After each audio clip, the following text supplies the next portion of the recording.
Morning students, today we will start 4th unit of software engineering, that is software analysis and testing. Before this unit we have learned normal introduction of the software.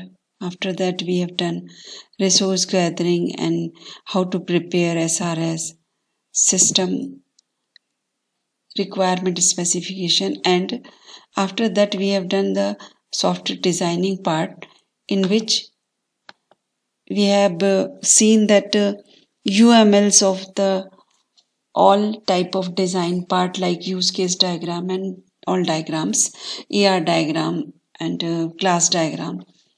After that, when we do implementation in any language, we have to do testing, because without testing we can't say that the product is successful, done, working or not. Now what is the software testing? Software testing is defined as an activity to check whether the actual result match the expected result. मतलब जब हमने software plan किया था तो हमारे हिसाब से software का क्या प्रोडक्ट बनना था, what was the product we have estimated, and actual अब रिजल्ट में क्या वही कुछ दिख रहा है या कुछ और दिख रहा है. And to ensure that the software system should be defect free, कोई डिफेक्ट उसमें नहीं हो, ये हमें देखना होता है. It involves execution of the software component and system component to evaluate one or more properties. It is also the execution of the evaluation of the system component or software component. This is also part of testing. Software testing also identify errors, gaps, missing requirements of actual requirement. ऐसा कई बार होता है कि हम कोई चीज़ गलती से miss कर जाते हैं या उसके बीच में कहीं पर कोई हमारी एरर आइडेंटिफाई हो रही है, तो it also covers in the software testing. It can be either done manually or automated tool. या तो हम मैनुअली कर सकते हैं, one by one checking, it will take time, and या हो सकता है automated some tools are there जिसके थ्रू हम टेस्टिंग कर सकते हैं. Now first topic we will cover is the static and dynamic analysis and testing.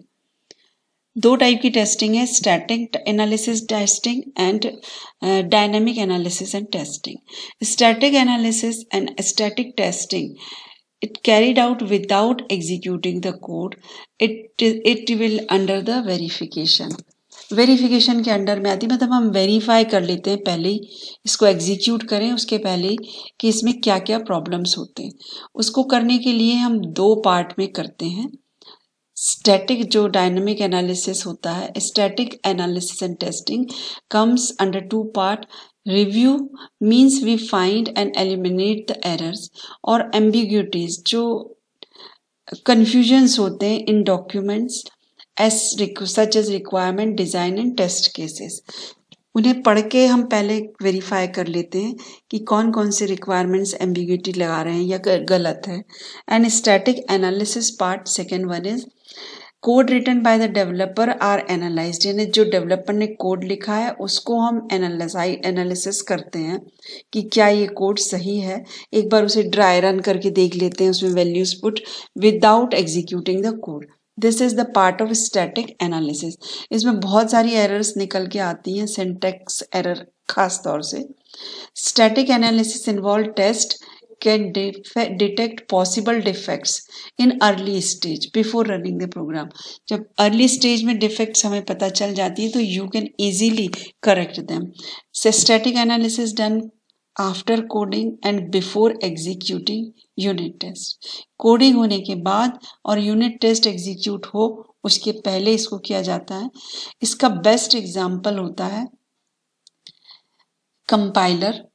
आपने C++ जावा में जब भी प्रोग्राम रन किए हैं तो first you compile the program, जिसमें कि it will find lexical, syntactic and even semantic mistakes भी निकल के बाहर आ जाती हैं और उनको करेक्ट कर लेते हैं. Then we will execute the program. ये जो आप काम कर रहे हैं, जितनी भी स्टैटिक एनालिसिस होता है, it will covers the line of code, comment frequency, proper nesting, number of function call and cyclomatic complexity. ये सारे काम हम स्टैटिस्टिकली पहले कर लेते हैं पूरी तरह से, जैसे प्रॉपर नेस्टिंग हुई है या नहीं, कर्ली ब्रैकेट हमने ओपन किया है और उतने ही curly bracket we have put closing रखे हैं या नहीं रखे हैं, फंक्शंस कॉल हुए या नहीं, ये सारी चीजें विदाउट एग्जीक्यूटिंग। कॉम्प्लेक्सिटी भी हम देख लेते हैं, कितने इंडिपेंडेंट पाथ हैं और कितना बार हमने उसको एग्जीक्यूट किया है। Now quality attribute that can be focus of the static analysis is reliability, maintainability, testability, reusability, portability and efficiency. Portability means will it run in some other platforms, and reliability है उसकी, कितना हम उसमें maintainability करेंगे, like this testability, reusability है या नहीं हमारे प्रोडक्ट की। Now what is dynamic analysis? Dynamic testing, it will work with the execution of code. This type of testing comes under the validation part. Dynamic program analysis performed with executing built from the software, जो भी software ने execute करने के लिए बनाया है in real और virtual processor. Dynamic analysis के एडवांटेजेस हैं, वर्नेबिलिटी मीन्स रन टाइम जो एरर्स होती हैं वो पता चल जाती है। It allows analysis application in which you do not have access the actual code. It permits you to validate static code analysis find. जो आपने static code के समय findings की थी उनको validate करने के लिए भी dynamic code analysis and testing काम आती है। इसमें problem कहाँ आती है? Cannot guarantee full test coverage, यानी execution के समय हो सकता है हमने source code को full cover ना किया हो, और जो वर्नेबिलिटी या रन टाइम एरर आ रही हैं कई बार उन्हें फिक्स करने में बहुत टाइम लग जाता है, एंड समटाइम्स हो सकता है वो हम फाइंड आउट नहीं कर पाते हैं कि कहाँ से हो रही हैं। After this the next topic is code inspection. Now पीछे हमने देखा static and dynamic analysis and coding. हमने स्टैटिक एनालिसिस में देखा था रिव्यू पार्ट भी एक होता है। This is actually the review part. What is code inspection? It is a most formal type of review which is a kind of static testing. Static testing का ही ये part है, and avoid the defect multiplication at the later stage. यानी आज यदि हम defect देख लेते हैं तो जब हम कल testing करेंगे या deliver कर देंगे customer को और कोई defect हमने आज सॉर्ट आउट कर लिया तो हो सकता है कि वो लेटेस्ट स्टेज में हमें मल्टीपल होके प्रॉब्लम ना करे।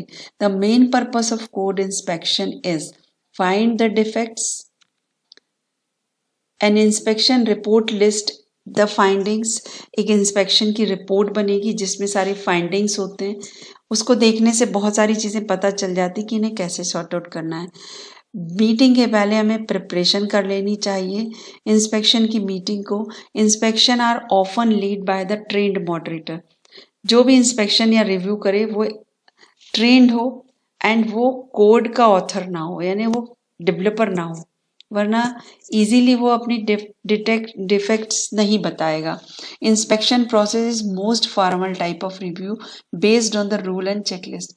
यानी इस इंस्पेक्शन को करने के समय first you have to prepare the checklist and rules, criteria set कर ले।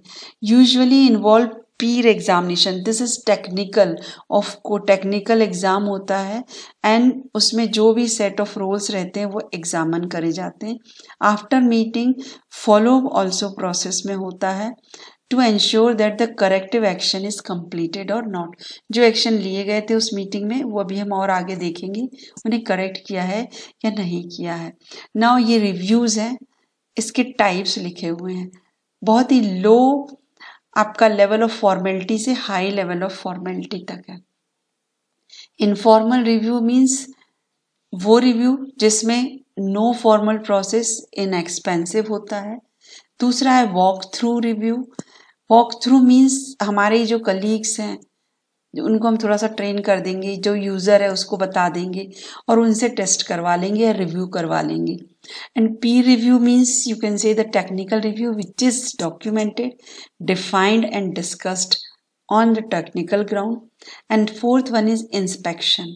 Inspection review is very much formal review matrixes and parameters define किए जाते हैं और उसके बेस पर हम टेस्ट करते हैं।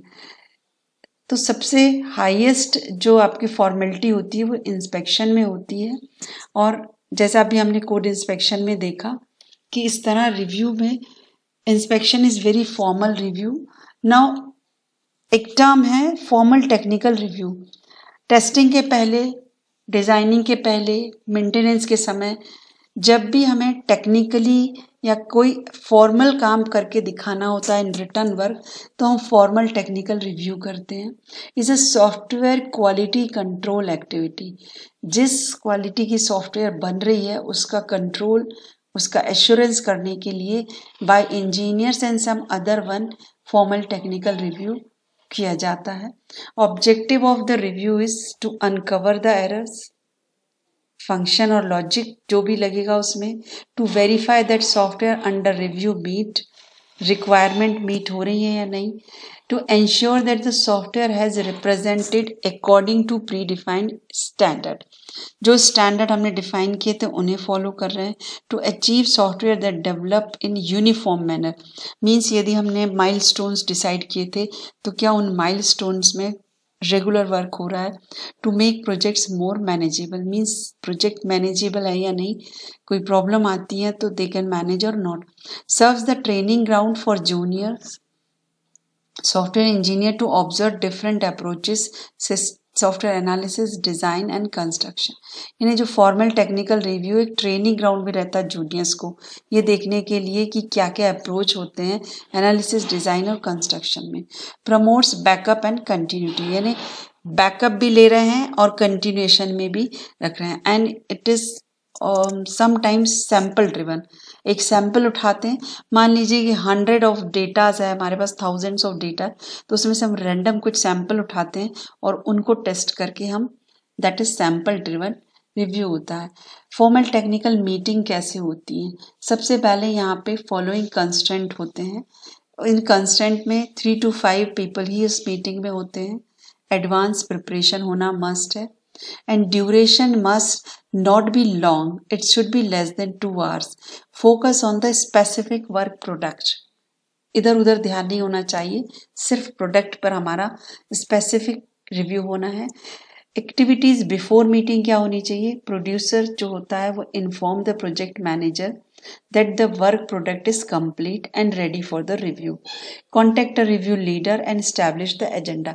कॉन्ट्रैक्ट करेगा रिव्यू लीडर को और बोलेगा ये एजेंडा है and you can come to the review. Activities during meeting क्या होंगी? Meeting attended by the review leader and all reviewers and producer also, because कुछ आंसर्स देने होंगे तो प्रोड्यूसर प्रोड्यूस करेगा। After a brief introduction by the review leader, producer proceed the walkthrough, एक simple review देता है वो। And after that work product while review ask the questions, reviewer question raise करेंगे और कुछ इश्यूज आ रहे हैं, प्रॉब्लम, वो रेज करेंगे। देन फॉर्मल टेक्निकल मीटिंग में आगे एक्टिविटीज एट द कंक्लूजन। जब मीटिंग हो गई तो जो अटेंडेंस है वो they will decide to accept the product with further modifications or reject the product because has severe errors, or accept the product provisionally. For some time we can accept it. All attendees then complete the sign off and indicate they took part in the review. Now activities following the meeting. Meeting follow होने के बाद, मतलब meeting होने के बाद क्या activity होनी चाहिए? The recorder produces a list of review issue items and recorded includes, recorder जो है वो इंक्लूड करेगा list of the formal technical review summary report करेगा। And review leader follow up the findings and producer make the request correction. यानी recorder जो रहेगा, जो minutes of meeting बना रहा है, वो रिव्यू की लिस्ट बताएगा, एफटीआर की समरी रिपोर्ट देगा और फाइंडिंग्स बताएगा, और प्रोड्यूसर को ये बताया जाएगा कि what correct should be taken. What are the FTRs फॉर द एफटीआर्स? Review the product, not the producer. Product को रिव्यू करना है, प्रोड्यूसर को नहीं। Set the agenda, limit the debate, debate बहुत नहीं होना चाहिए। Enunciate problem areas, don't attempt solve the problem noted.